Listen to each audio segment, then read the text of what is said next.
台积电的美国厂为着要解决欠工的问题，参当地工会达成协议，要推出员工的训练计划，嘛要保障工安议题拢公开。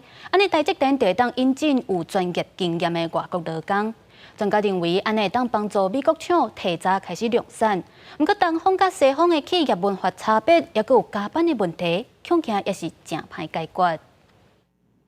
台积电甲美国亚利桑那州工会经过几落个月协商，总算达成协议。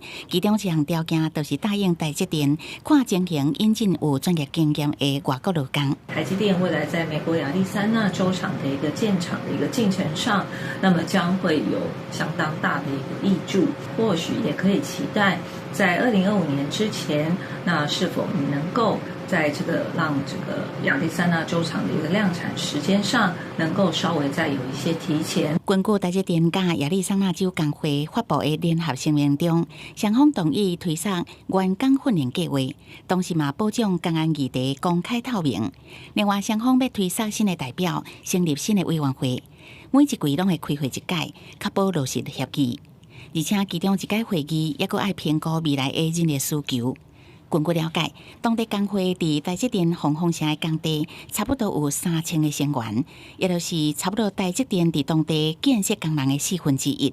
为了解决欠工，台积电原来用台票4.7亿，计划扩展联合建设培训中心。台积电呢，可能也透过这个投资啊，想对美国亚利桑那州呢表达一个善意，培训单位合作，而且甚至投资培训单位。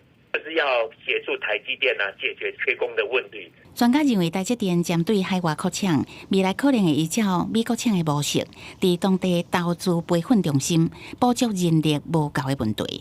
不过，东西方因为企业文化无同，加班工时这个问题，恐惊原来会变作台积电管理的难题。记者综合报道。